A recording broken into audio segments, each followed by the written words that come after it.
Awesome. Okay, well, Renee, thank you so much for meeting with me today. I'm really looking forward to this conversation. Thank you for having me. Of course, of course.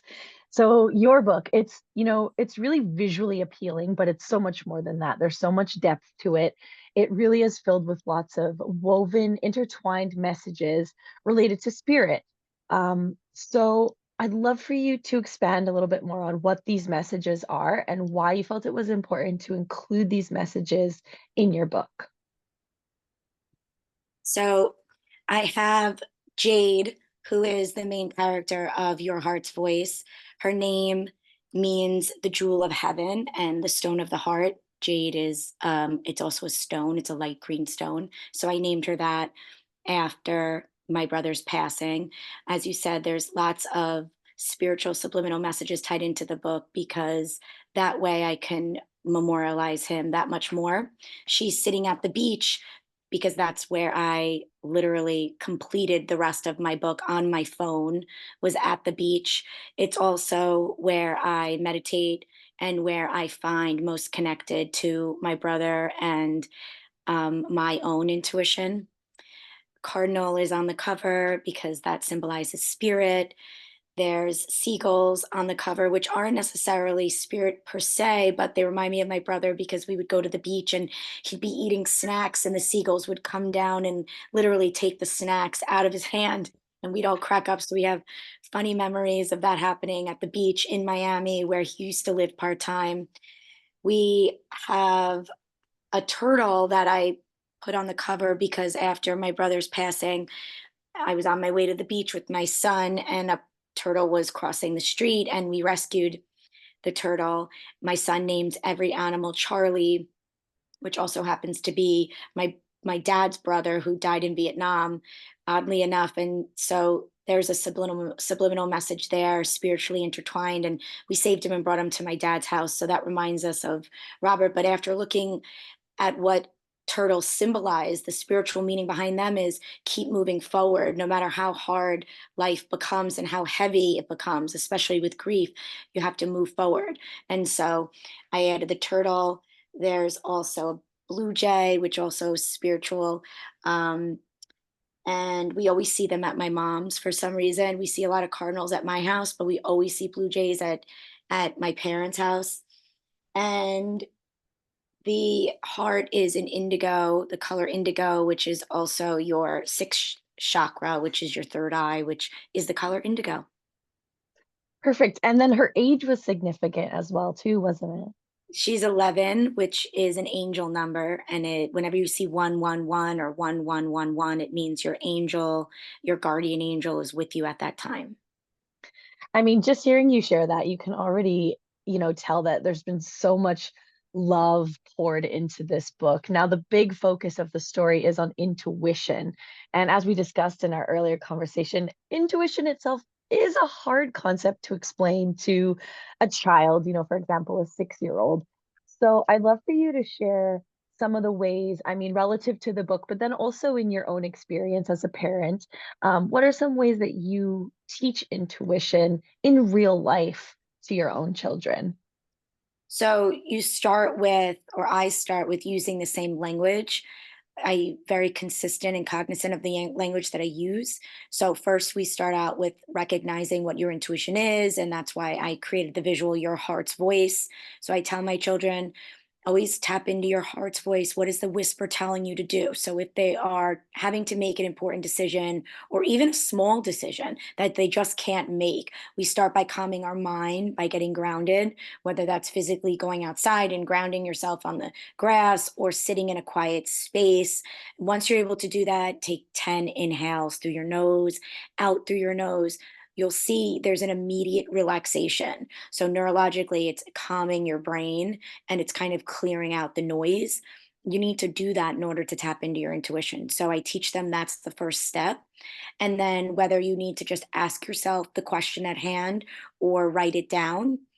Some children find it helpful to carry a journal. I have one for my kids, or they can just ask the question and the whisper is there. There's always going to be a whisper or there's always going to be a message on the right thing to do. Your intuition's never necessarily going to tell you the wrong thing to do. It may alert you. You may hear the whisper telling you no, that's the wrong choice, or you get into the car, put your seatbelt on. It's always going to tell you the right thing to do to prevent danger, to prevent a problem, to prevent you veering off of life's path in your life's purpose, really. I always tell my kids, fear is an unnatural feeling in terms of it's, I believe, God's way of telling us that we're making the wrong choice. So often we don't listen to that whisper, and then something small as not studying for a test, which could result in a failing grade, which isn't necessarily a small result, can then just, when we get into that habit, it can create more and more um, negative decision making skills. When really, if we take that minute to calm our mind, listen to what our heart's voice tells us to do, it might be a little bit more effort. But if we form those positive, healthy habits of tuning into our intuition, they go a long way. Yeah, I love that. So really just practicing presence, dropping in the moment, mindfulness practices there, like the breath work and a little bit of like a meditation kind of dropping in. And I love, like you said, it's the vocabulary, right? So I love that you use the word whisper because I do feel like that's the best way to describe it, even for myself, right? In my adult mind, like when you hear these things, you kind of hear this somewhat of a voice in your mind, but it's soft and it's subtle and it really is like a whisper. So I think that's great. That's fantastic. And for children, they don't know what they're hearing. So if they don't know what their intuition is, or maybe they've just been introduced to it, they don't necessarily trust it, like any relationship in life or anything that's new. So I like to tell them that, see that there's a cause and effect. So whether you're journaling or not, always remember, what did I do the last time when I had a problem or I needed to make an important choice? When you listen to your intuition, how did you feel? And then when you're able to create that distinction, that when I listen, I feel good. And when I listen, I make the right choice. It helps my life. It makes me feel good. It boosts self-esteem. It boosts independent thinking. It boosts emotional intelligence. Those are all positive ways to feel. Then they trust it more, like a muscle. I always use the visual, like going to the gym and working out. When you focus on one muscle, like your bicep, for instance, you keep working it out, it's going to get stronger and stronger. The same goes for the gift of intuition. Mm. Awesome. So decision making as well is a huge focus in the story itself. And in our prior conversation as well, we did discuss about how there isn't a whole lot of support in schools regarding developing decision making skills. There's no, direct curriculum, so to speak. I mean, these things might come up in the classroom setting, but there isn't like a focus on it necessarily.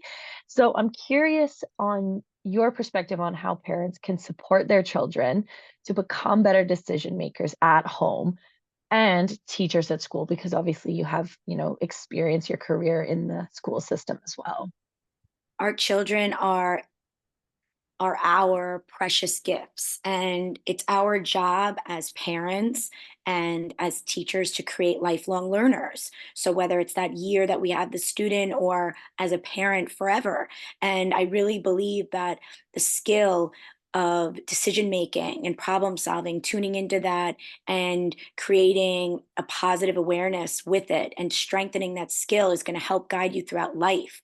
So, whether it's something as small as from a young age cleaning up your toys because you want to have a clean space in your room, you want to be able to know where everything is, just like in the classroom, or as we get older, putting our seatbelt on before we drive the car, decision making with making positive relationships with friendships and our peers as we enter elementary school and middle school and beyond. We're always going to have to be faced with making positive choices. Our career is going to be an influential choice in our life that may be forever. And so everything we do, we have to make a choice. And it's so important to be able to tap into your intuition to guide you to make the right choice. Again, it starts with calming our mind and asking our intuition the right thing to do. It's there to guide us. So, what might be right for you isn't necessarily right for me, but it's always going to be right for us in our lives. It's never going to harm anyone else. It's never going to be a negative effect. It may be the choice that's a little bit more work, it may be the choice that isn't going to come easier, but in the long run, once we trust our intuition, we know that we're making the right choice. So in school, kids are making decisions all day long. They need to take out their math work, and now it's quiet time. They need to choose the right book. They need to find a partner. They need to, at recess, they need to play safely. They need to choose a safe, activity at recess, whatever the choice is. So if you are having to make these independent choices without asking the teacher, right? As you get older, you're having to make them more and more. And you're faced now with a problem, you don't know what to do. My book can come in handy by reminding children. You pull out your heart's voice journal, you reread the book, you're now redirected, and now you're reviewing the words, the sight words in the story. You're reviewing the words in the story that remind you of what your intuition is, and you're reminding yourself, okay, if I take a deep breath and now I write down what the problem is, what decision I need to make, and then I tune into what my heart's voice is telling me to do, did I make the right choice, and now how do I feel? This is independent work that could go on in the classroom, and then the teacher, it's now relieving them from having to problem solve, having to send the student out for conflict resolution with the counselor. And then she can revisit the journal at the end of the week. She can get a better snapshot of what's going on in the classroom. And it's boosting self esteem, in turn, independent thought, independent thinking, independent decision making, which also results in academic performance improving in the classroom, social and emotional intelligence improving in the classroom. It really is a win-win for all. Perfect. Okay, so that's the great segue to, to my next question, actually, because this is a lot more than just a children's book. It's a lot more than just an illustration. There are these intertwined messages and these lessons and this focus of, becoming a stronger overall human being through decision making, through following our heart's voice, through, letting your intuition guide you. So far you're in 3 schools and 11 libraries. The audiobook is available as well, which I think is awesome. So for kids who can't read, right, younger children, they can still follow along and start to embrace these concepts, a little bit of like a podcast style learning, which is really cool. So your big goal, which I'm so fond of, like this is so fantastic. I love this so much. It's, to integrate this book into classrooms and into curriculums. So for educators listening right now, I mean, you just touched on it briefly, but can you share a little bit more about how the story inside the book actually does align with social emotional learning and how it can actually improve academic performance? Because, if we're going to be taking this step to having it in schools, educators are going to be wanting this. I think this is really important information for them to understand. So there's many life skills that are learned throughout the story, whether it's boosting self-esteem, problem solving, decision making, self-awareness, intuitive awareness, emotional intelligence. These are things that students don't necessarily learn per se. They're learning it throughout the school day, sometimes indirectly throughout their relationships, but it's not something that is overtly taught unless there is a curriculum around it. So nowadays, many schools do have social emotional learning within the classroom, especially in New York. And my book can be a tool that can assist teachers in the classroom, differentiated based on the class and the age of the students. And as I said, they can read it as a group setting. They can use the Audible as a group setting to introduce it into the classroom. For the little kids, they are going to need those visuals. They're going to need the Audible. They could put it up on a projector so the kids can see the beautiful visuals, and then grab some of the sight words out to integrate learning for reiteration of sight words that they would be learning at that age. For the upper grades, they would then talk about self esteem and these concepts, these skills that children need to learn. They are also going to integrate a journal for the older kids, which can also improve their writing skills. So there's lots of ways that they can take my book and they can have the student reread it independently, which is also boosting their own reading skills, but also in a group setting, they can pair off. Then they have the journal, they're writing down the problem that arises. And again, they're writing down which decision they made, which based on the problem that they had, whether it was, who is their partner at recess, or um, you know, maybe it's after the fact. Maybe Brendan was teasing Molly because she has glasses, and Brendan is now asked to go read my story, to write in his journal and think about what he could have done differently. So it can be used as a preventative and also as a reactionary tool based on conflict resolution. So now he needs to write down what he did, and now he's going to write down how that made him feel. So often, whether it is before the problem occurs or after, children don't connect feeling to their decisions. They're just flying by the seat of their pants, right? They're children. They're just reacting. And so often they don't sit and think about how it made them feel or someone else feel. So now they're writing down, after you teased her, how did that make you feel? We see how it made her feel. She's crying, she's upset. How did it make you feel? And it can create that awareness within themselves that, well, actually, I feel bad that I said that. And now they're getting down to a little bit on a deeper level that they wouldn't normally address, perhaps out in the hallway. They certainly would in a counseling session, but we don't always have time for that, right? So now they're writing down how it made them feel. And now they're establishing that when I make the wrong choice, not only do I hurt others, but I hurt myself. I don't want to feel like this. Right? I want Molly to be my friend. I want friends. I want to feel good. When children are able to see the cause and effect, that their decisions actually have an effect. And when it's a good effect, we're going to make better decisions. When it's a bad effect, we're going to make those less. Yeah, so definitely there's so much there that really goes to show like this is more than just like a story to read at story time and we all sit around the mat and listen. This is like something that can be studied. I'm literally seeing in my mind, focusing on this book in the classroom and having like weeks of lessons around it. And there's so many jumping off points here, like you said, with all of these different elements of social emotional learning, like the emotional intelligence, self-esteem, like there's all these different things, which is so cool. And I'm wondering, was this always the intention when you started writing the book? Did you have kind of this big this big picture of what it would be like in the end and you wrote it to that? Or did the idea just come to you and it all just kind of flowed and this ended up being the end result regardless of your intention in the beginning? I'm curious.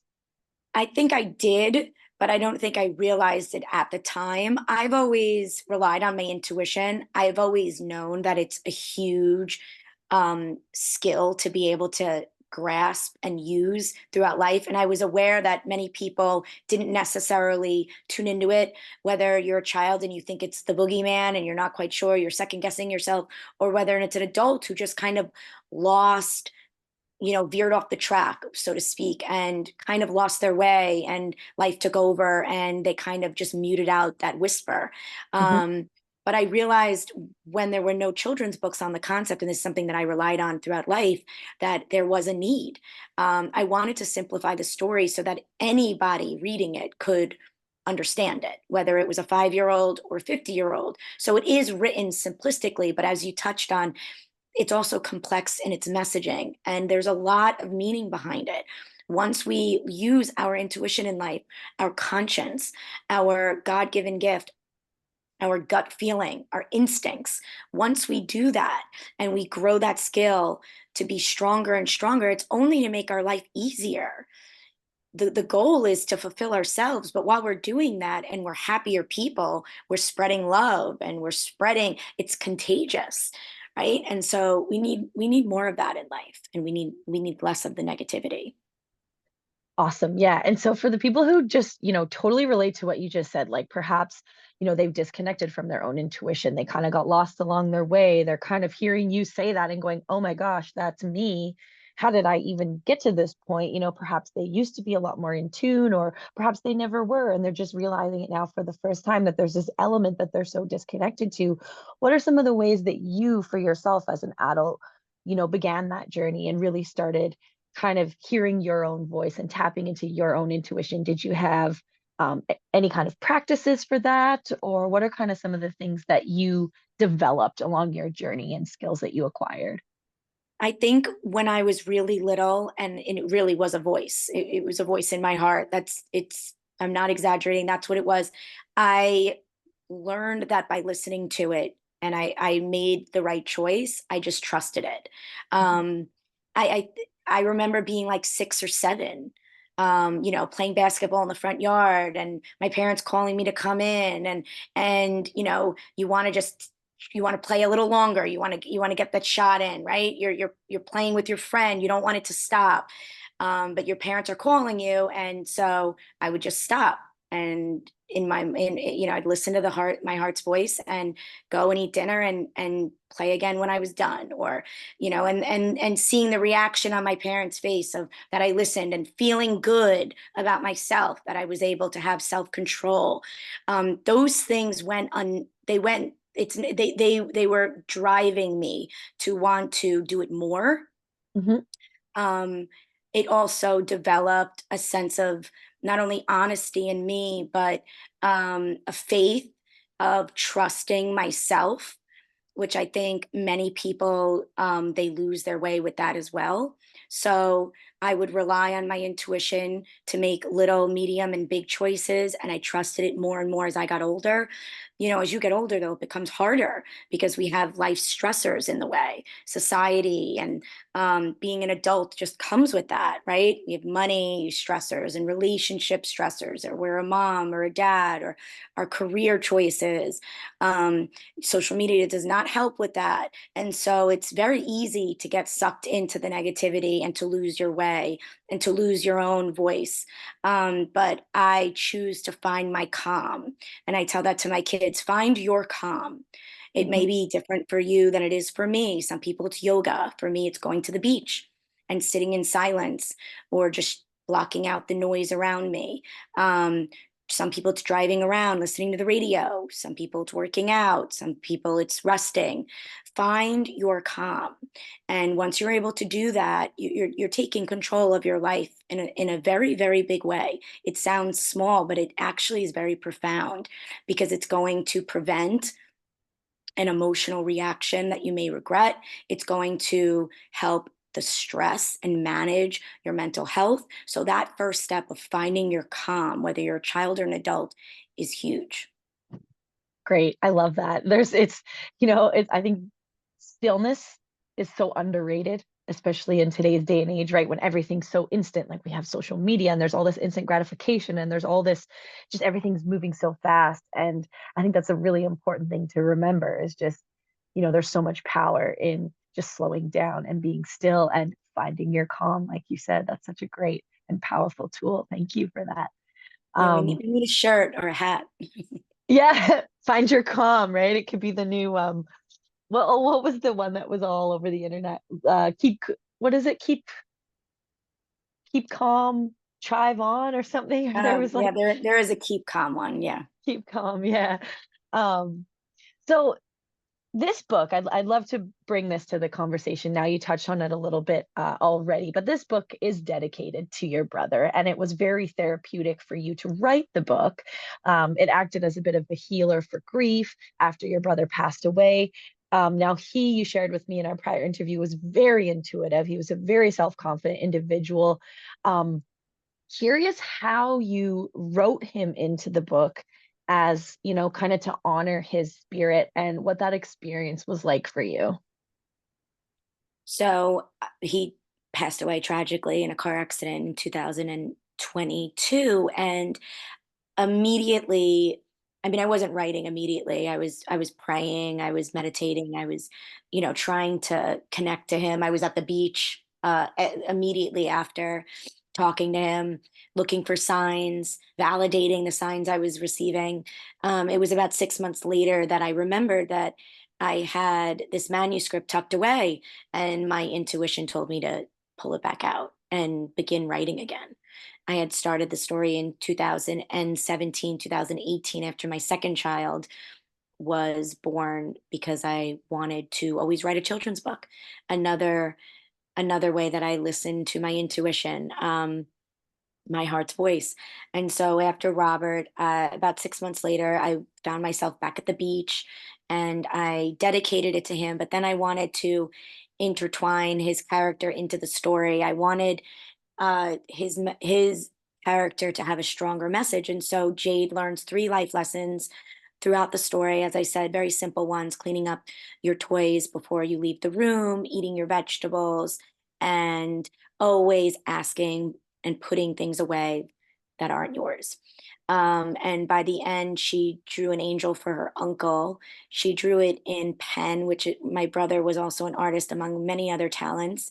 I remember him distinctly saying that you're not really an artist if you can't draw in pen.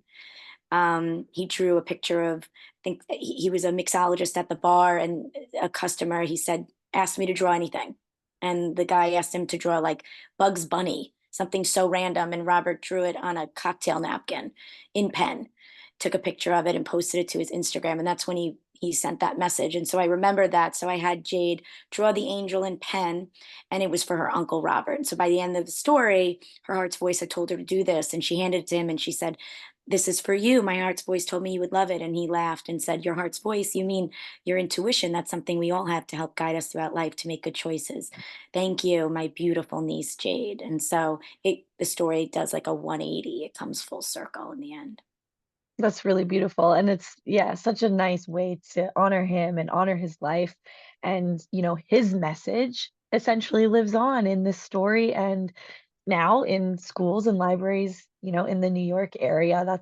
It's so cool. I love how, sometimes really low points in our life can actually lead to, things that are so impactful to things and people outside of our immediate environment. I mean, the loss of, a brother, the loss of a family member, the loss of a community member is always hard on an individual and a community as well. Our prior conversation, your brother had a huge impact in his community and the people around him based on his spirit and the kind of person he was. So, in a way, you've continued that legacy of who he was in this story and through all the people that get to receive the message in the story, which is just incredible. I truly believe that the people who knew him, who loved him, when they read my book, it's a nice way that they can connect to him as well. I have my ways, my family, we all have our ways, but it's a little token for me to be able to share him with the world. The people who didn't know him, now they have the gift of getting a little piece of him. But the people who knew him, who miss him dearly, I still receive messages. I still run into people. It's also their way of being able to have a piece of him with them, in their home, and they can be reminded of how much um, they loved him, because these are messages that we still receive to this day. He really was a bright light. He really was something special. I know he listened to his intuition because he was so happy, and there's a direct relationship between making good choices and boosting self-esteem. There's a direct relationship between high self-esteem and feeling happy. And so he was definitely on his divine path. We had lots of conversations about that, the meaning of life and his purpose. And I truly believe he fulfilled that. It doesn't necessarily make his departure any easier, but I do feel like Billy Joel said, "Only the good die young," and he was taken from us. I believe he fulfilled something, and he touched so many lives. And now all of those people that he touched can learn a little bit on how to live their life to the fullest based on, how Robert lived his. Absolutely. Such an inspirational story. So, coming up next, we talked about you are creating a journal to go along with the book. Is that correct? Yeah, I truly feel that, especially in the educational setting, if a child has that visual, not only does it help with problem solving to be able to see it, so writing down the problem, but comprehension. So again, it can help the student as they're writing down the problem that they need to face, it can help them with their comprehension skills, but it can also help them um, to be able to reflect. And so, as a journal, it's something they can look back upon and see growth. They can see the cause and effect. It can. I just think it would be more effective. It's something that not only is for the school setting, you can have it at home, but to be able to kind of keep track of the Mhm. decisions that you're making and seeing that there's a cause and effect, I think is vital to understanding the concept of intuition and strengthening the skill. Incredible. So the big mission here is to get it in schools. You are able to ship it in bulk as well if need be. So for all of the educators and teachers and anyone who knows educators and teachers in their life who they would love to recommend this book to, how can they get in touch with you? How can they order the book? How can they get it in their classrooms? I know that you are in Canada and I'm in New York, and I love that my book speaks on intuition, which is something that we all have no matter where we live in the world. So, whether you are a little girl in Canada or a teenage boy in LA, whether you are an older person in Asia or over here in New York, it is our gift to help us to make better choices in life and live a better life. And so I love that there's no discrimination attached to my book. It can really benefit any age, anybody. You can buy it on my website, reneegreenmurphy.com, and I can ship it to you through my distributor, Ingram Spark. It's also available on Amazon, Barnes& and Noble, Target. Okay, excellent. And do you have a projected release for the journal that you're working on?